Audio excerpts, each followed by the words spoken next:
چلنا بے مثال، آپ کا رکنا بے مثال، یہاں تک کہ اسی کے لیے حضور غوث اعظم فرماتے ہیں کہ چوں محمد درمیان انبیاء، چوں محمد درمیان انبیاء، غوث اعظم درمیان اولیاء، یعنی کہ جو مقام و مرتبہ اللہ تعالیٰ نے حضرت آدم، حضرت شیس، حضرت زکریا، حضرت ابراہیم، حضرت اسماعیل، یعنی کہ 1,24,000 کم و بیش پیغمبروں میں اللہ نے سرتاج انبیاء جو بنایا وہ میرے مصطفیٰ کو بنایا، جن کا چلنا بے مثال، جن کا رکنا بے مثال۔ آپ فرماتے ہیں وہ نبیوں کی مثال میرے نانا جان کی جماعت نہیں دے سکتی، وہی مقام میرا ہے کہ ولیوں کی جماعت میں جو مقام میرا ہے وہ کسی کا نہیں، کسی کو کچھ کرامات، کسی کو کچھ کرامات، لیکن غوث فرماتے ہیں اللہ نے میرا سراپا کرامات بنا دیا۔ سرافہ کا معنی پورا جسم کرامات ہے، جو کر دیا وہ کرامات ہو گئی۔ تو شاعر نے اسی کو محبت کا جامہ پہنا کر کے بیان فرمایا ہے، فرماتے ہیں جہاں میں مرتبہ کس کا ہے اونچا غوث اعظم کا، کہیں کشتی تیرائی ہے، کہیں مردے جلائے ہیں، کہیں کشتی تیرائی ہے، کہیں مردے جلائے ہیں، کہیں کشتی تیرائی ہے، کہیں مردے جلائے ہیں، کرامت ہی کرامت ہے، کرامت ہی کرامت ہے، سراپا غوث اعظم کا، کرامت ہی کرامت ہے، سراپا غوث اعظم کا۔ اور اعلیٰ حضرت فرماتے ہیں کہ واہ کیا مرتبہ ہے غوث والا تیرا، واہ کیا مرتبہ ہے اے غوث والا تیرا، اونچے اونچوں کے سروں سے قدم والا تیرا۔ ہم دنیا میں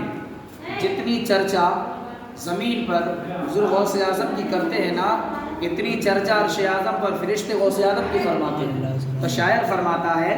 شہنشاہ ولایت کی مچی ہے دھوم عالم میں، شہنشاہ ولایت کی مچی ہے دھوم عالم میں،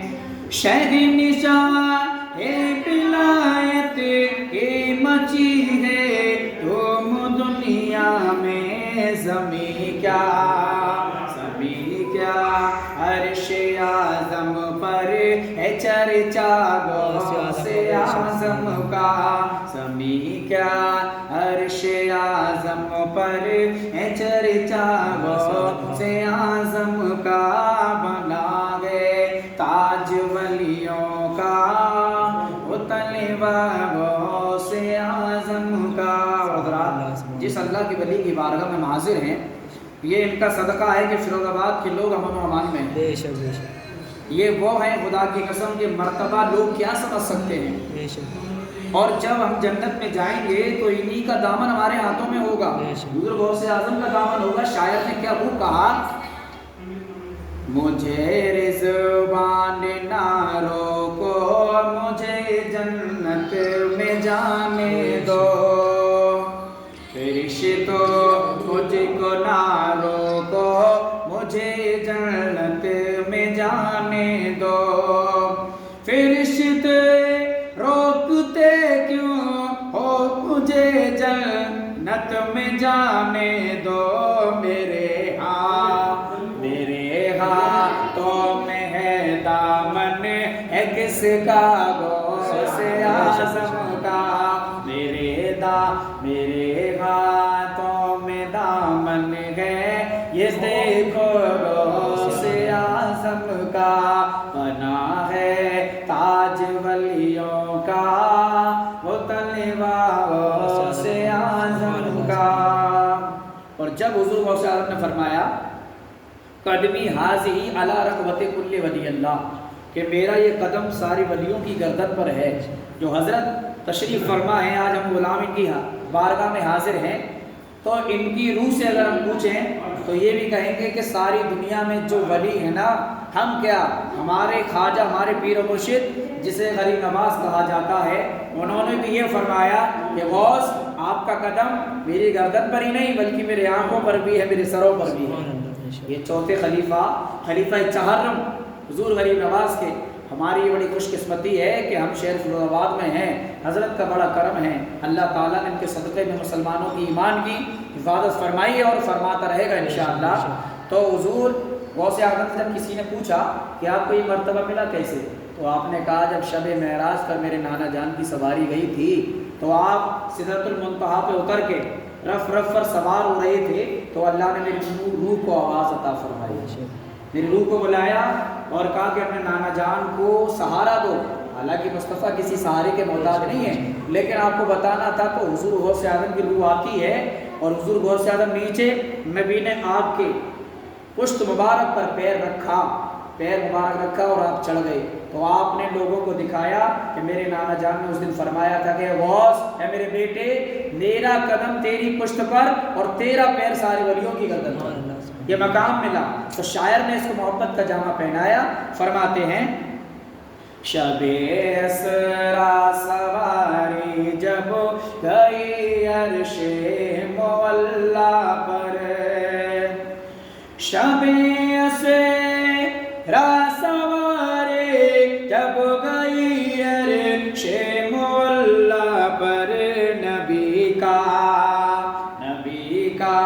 پائے اقدس اور کاندھا غوث اعظم کا، نبی کا پائے اقدس اور کاندھا غوث اعظم کا، نبی کا پائے اقدس اور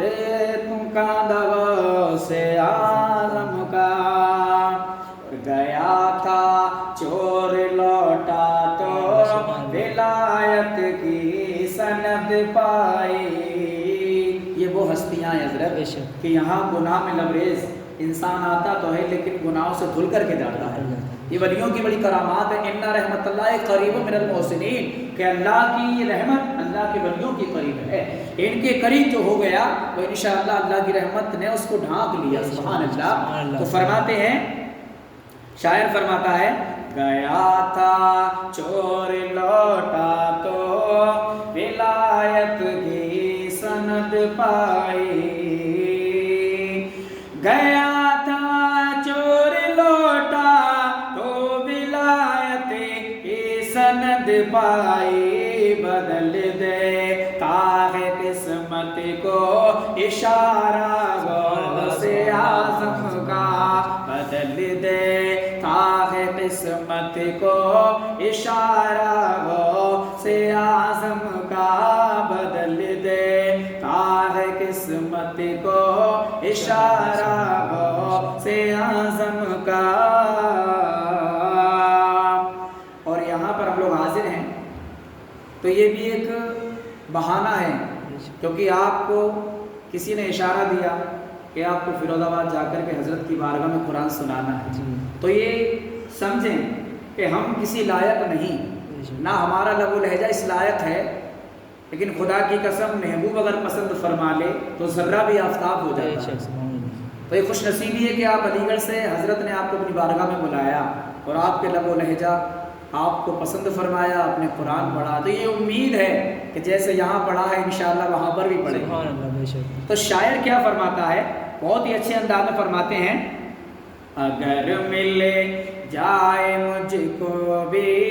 اجازت غوث اعظم کی، اگر ملے جائے مجھ کو بھی اجازت غوث اعظم کی، اگر مل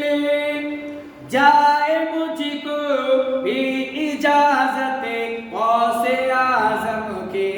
کروں بغداد جا کر میں زیارت غوث اعظم کی، کروں بغداد جا کر میں زیارت غوث اعظم کی، ہزاروں کو بنا دے جنت جو ایک سجدے میں،